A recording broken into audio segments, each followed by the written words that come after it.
40 दिन आदमी जमात में बुला कर ले जाते हैं, ईमान बोलने करा देते हैं, ईमान सुनने कराते हैं, ईमान करने कराते हैं, तो आदमी की हालत क्या होने लगती है, दीनी बन जाती है।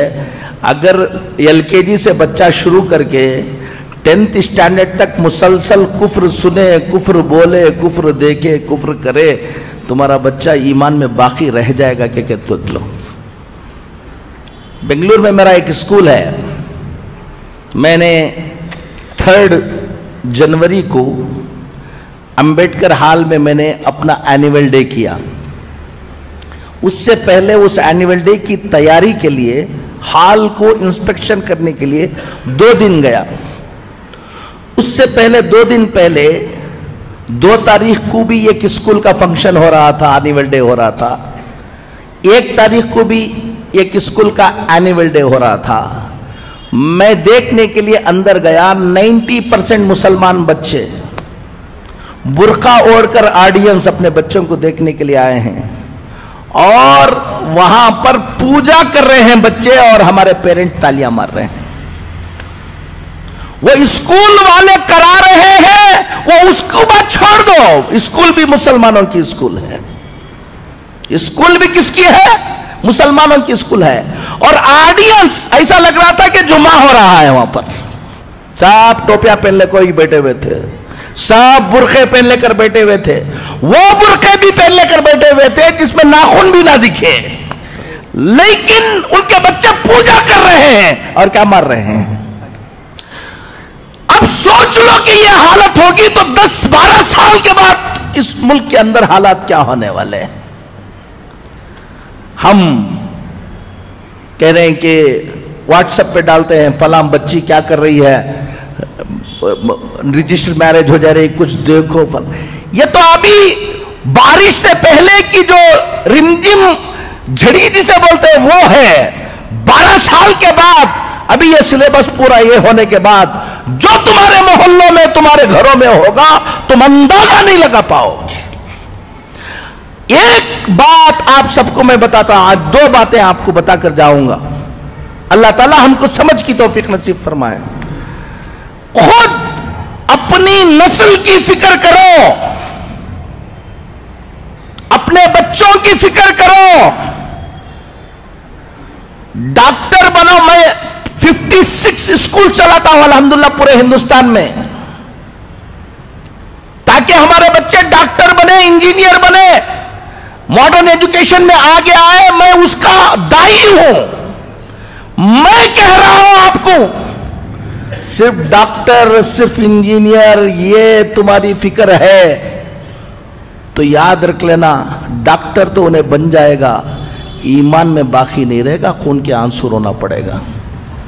वो इंजीनियर तो बन जाएगा। एक बच्ची एक गैर मुस्लिम के पीछे भाग गई।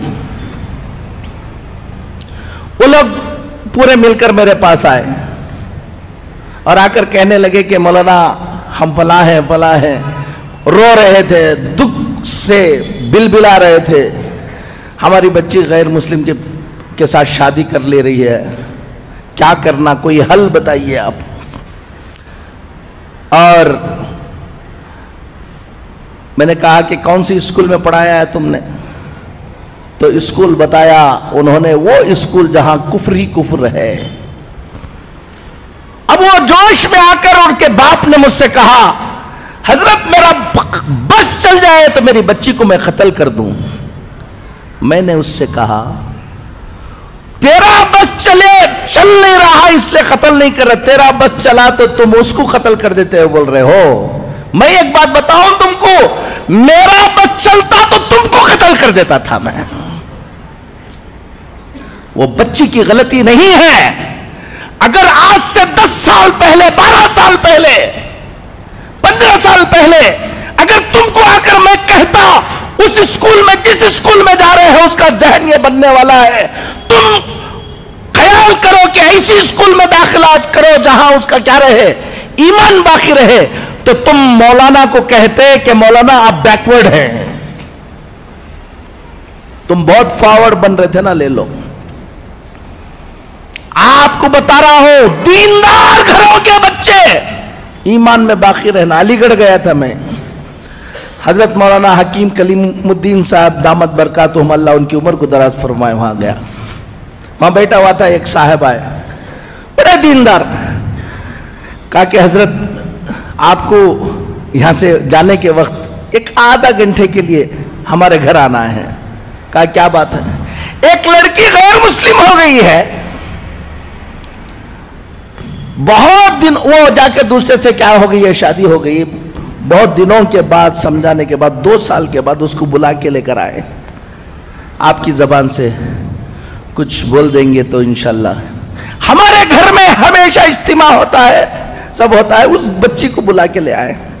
میں سمجھا ہمیشہ گھر میں اجتماع ہوتا ہے، سب ہوتا ہے، تو کسی اور کی بچی ہوگی، بلا کے لے آئے ہوں گے۔ اب میں گیا، بچی سامنے بیٹھی ہوئی تھی اور بات کرنے کے لیے کہا، میں نے کہا کہ تم چھوڑ دو، میں بات کر لوں گا اس کو۔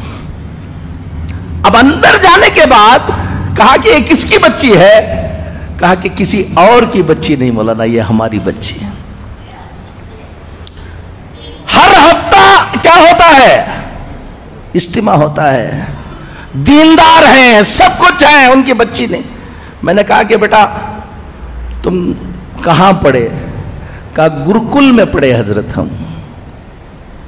میں نے کہا کہ علی گڑھ میں تم کو اور کوئی اسکول نہیں ملی؟ گرکل میں پڑھایا۔ کتنے بچے تھے؟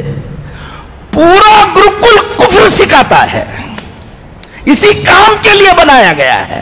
اب آپ اپنی بچی کو ڈاکٹر بنانے کا جذبہ، اب بچی کو بھیج رہے ہیں، دیکھ نہیں رہے ہیں، اور اچھے مارکس آ رہے ہیں، یہ آ رہے ہیں، یہ سب دیکھ رہے ہیں۔ میں نے کہا کتنی اور مسلمان بچیاں تھیں وہاں پر؟